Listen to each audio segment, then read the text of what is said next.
सर्वप्रथम परम पूज्य लोक माता देवी अहिल्याबाई जी के चरणों में नमन। मंच पर बैठे हमारे बुजुर्ग और सामने बैठे सभी बुजुर्गों के चरणों में नमन। और इस सभा में बैठी मेरी माताएं और बहनें, आप सभी के चरणों में आपका बेटा प्रणाम करता है।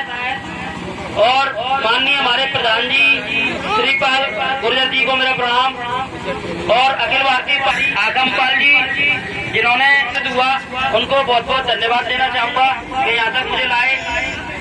और आज ये कार्यक्रम किया है ये पूरी युवा टीम, जिसमें रूपेश पाल जी से हमने संपर्क बनाया और रूपेश की अच्छी व्यवस्था बनाई।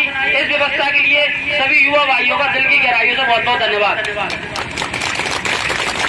तो भाई, मैं काफी दूर से आप लोगों के बीच में आया तो सिर्फ लोक माता देवी अहिल्याबाई के विचारों की वजह से, उनके आदर्शों की वजह से। तो आज लोक माता देवी अहिल्याबाई का बखान तो मैं कर नहीं सकता पूरी जिंदगी, तो दो तीन बातें मैं थोड़ी सी बताऊंगा।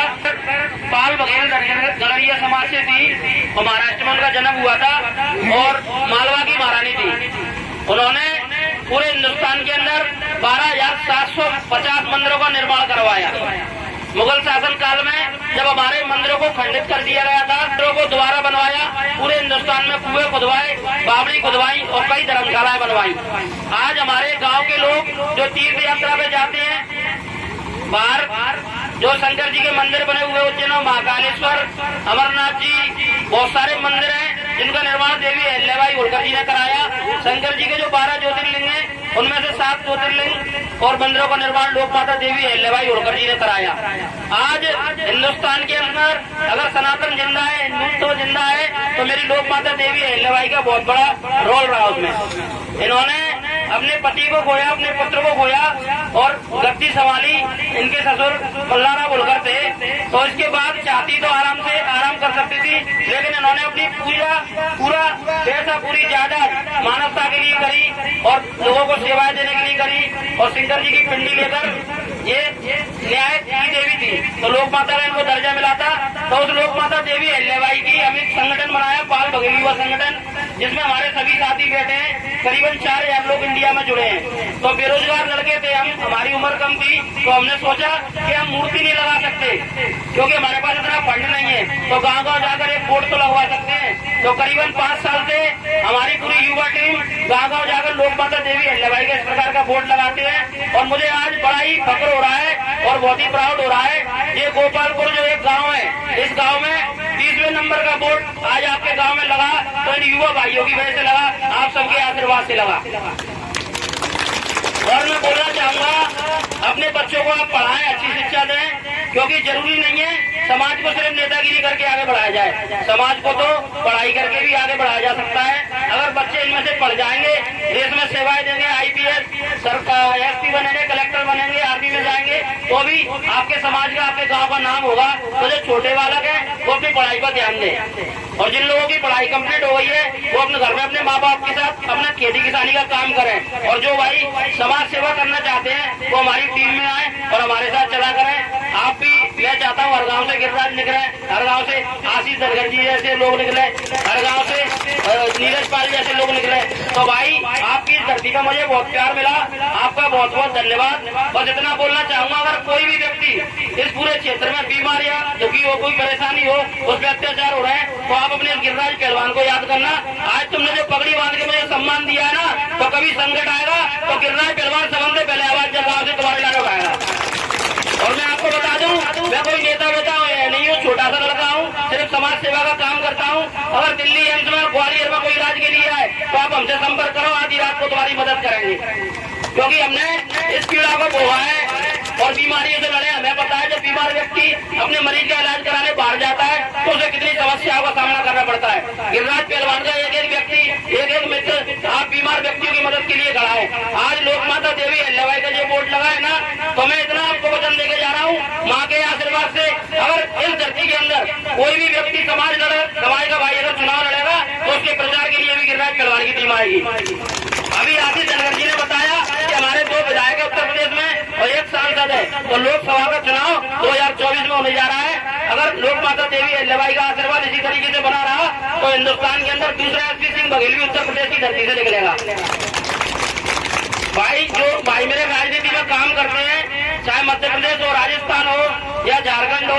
संदेश हो। तो उनसे इतना बोलना चाहूंगा कि आप अपने नेताओं के साथ काम करो, बहुत दिल से ईमानदारी से काम करो, लेकिन समाज का कोई भी व्यक्ति परेशान है, उस पर अगर अत्याचार हो रहा है तो अपने तुम वहाँ पर गुलाम बन के मत रहो, अपने आत्मसम्मान के साथ काम करो।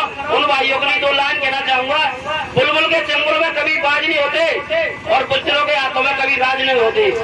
आदत पड़ जाए जिस कौम को गुलामी की, उस कौम के सर पे कभी ताज नहीं होते, कभी ताज नहीं होते। तो जहाँ भी काम करो आत्मसम्मान के साथ काम करो। पूरे हिंदुस्तान में सभी भाइयों से बोलना चाहूंगा, लोक माता देवी अहिल्याबाई के ससुर मल्हार राव होलकर जी, जिन्होंने मालवा की नींव रखी और पेशवा के सेनापति थे सूबेदार मल्हार राव होलकर। 16 मार्च को उनका जन्मदिन है। तो पूरे हिंदुस्तान में जितने भी समाज सेवक संगठन है, 16 मार्च को सूबेदार मल्हार होलकर का जन्मदिन धूमधाम से मनाए, अपने अपने जिले में मनाए। सभी समाज सेवियों की ये जिम्मेदारी है कि मल्हार राव होलकर का जन्मदिन भी ऐसा बनना चाहिए जैसे 31 मई को देवी अहिल्याबाई का जन्मदिन बनता है।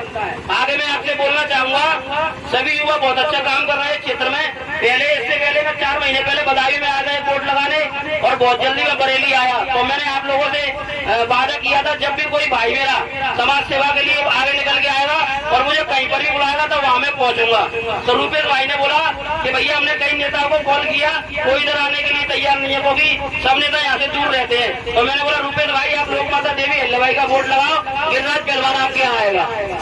तो आज मैं आपके धरती पे खड़ा हूँ, आपका बेटा हूँ, आपका भाई हूँ।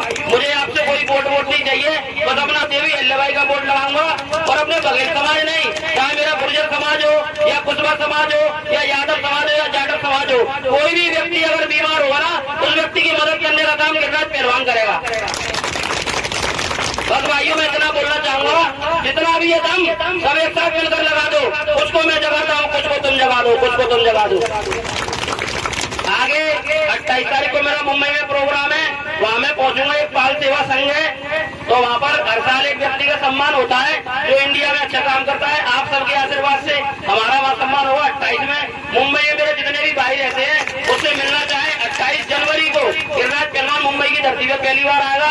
मैं भी आप सबसे मिलना चाहता हूँ। जितने भी मेरे भाई मुझे कॉल करते हैं, मुझसे मिलना चाहते हैं, वो प्रोग्राम में मिला करो, क्योंकि आप लोगों की संख्या ज्यादा है और गिरिराज एक अकेला है। जब भी मैं आपके क्षेत्र में आऊँ तो आप अपने घर से निकल के आया करो, हमारा भी मन भरता है। क्योंकि एक प्रोग्राम में जाने के लिए गिरिराज पहलवान अपने 8-10 लोगों को लेकर सुबह 8 बजे से निकलता है, जब 4 बजे प्रोग्राम में पहुंच पाता है। मैं भी आपके जैसे गरीब घर का बच्चा हूँ, पर आप लोगों ने इतना प्यार दिया कि गिरिराज पहलवान विधायक नहीं है, कोई सांसद नहीं है, पर बजरंग कसम तुमको परेशानी हो उस दिन तुम एक बार याद करना, तुम्हारे बगल में खड़ा होगा, तुम्हारा भाई नहीं बन जाऊँ तो मेरा नाम बदल देना। तो युवाओं की एक ताकत इतना पावर है कि सभी युवा एक साथ मिलकर ताकत लगाएंगे तो हम जिस भाई पे अत्याचार हुआ उसे न्याय दिलाने का काम करेंगे। इतना कहूंगा लास्ट में मैं, हे माँ अहिल्या आज ये फैसला कर दे, मुझे इस समाज का, ये समाज को मेरा कर दे। बहुत मुश्किल लगता है पाल समाज से दूर रहना, जुदाई के सफर को कम कर दे। नहीं लगी मेरे नसीब में अगर समाज सेवा तो खत्म करिए जिंदगी और मुझे बना कर दे, मुझे बना कर दे। जय माँ अहिल्या, जय मल्हार, बना कर दे।